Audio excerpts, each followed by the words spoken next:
All right, Nick Williams here. I'm going to go over my final expense close in this video.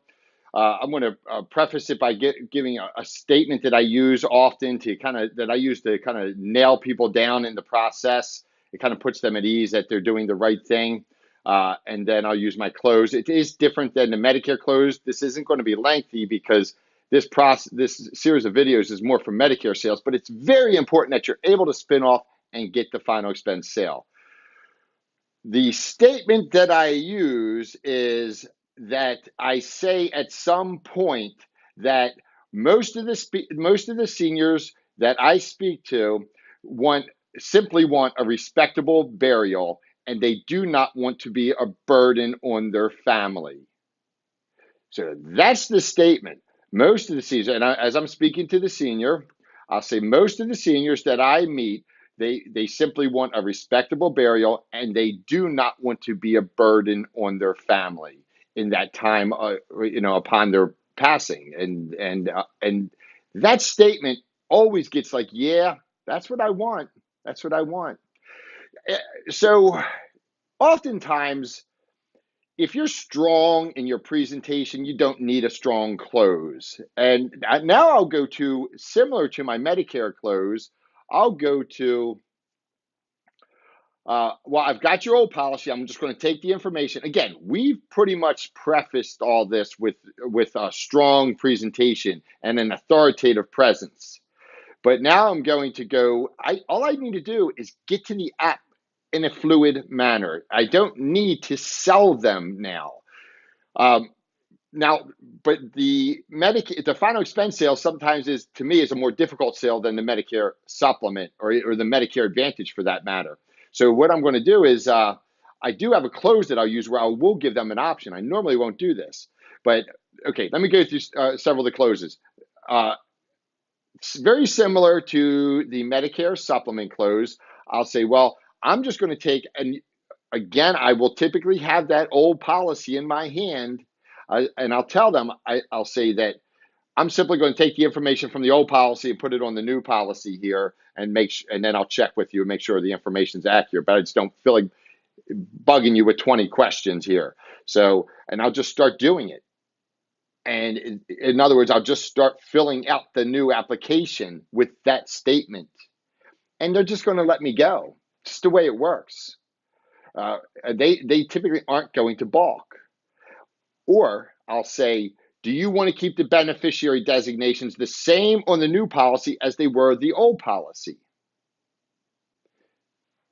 It's done. Yes, it's done. Fill out the application. Uh, just to make sure, I'm going to get this information from the old policy on the new policy. Your date of birth is such and such. And if they say, yes, I'm done. I want to make sure I got the address right here. This is 21 Mockingbird Lane, correct? No, it's Mockingbird Avenue. Oh, okay. I'm done. So you just make a statement where you're telling them I'm going into the application. You give them a choice sometimes in the final expense close. I will write down, like, and usually I don't want the premiums to be real high unless they're paying a high premium. But I'm not going to come in and sell somebody $125 a month. I'm just not going to do it. It's too much from scratch. If they're not paying for insurance and you take them up that high, get ready for a lapse. So I want their premiums to be around $50, $60, $75 a month. What I'll do is I will give them, and I actually have a form sheet that is it's a price comparison sheet. I think that's what I have at the top of it. Price comparison. I'll write down 5,000, 7,500, and $10,000, or it might be 7,500, 10,000, 15,000. Whatever it is, I'll give them three choices, and then I'll tell them, and I'll say, look, there's three choices you have here, and this is when the person. I just don't know if they're 100%. I wasn't able to read them and determine that, oh, they're going. They're going. There's no problem. So I want to give them an option, and I want them to say that one. But I'll assumptively lead them along. So I'll say, look, you need another 10,000, but probably what will fit best in your budget is this 7,500. As you can see, that's $50 a month. That's probably what's going to be your comfort point. That 10,000 is going to be $73 a month.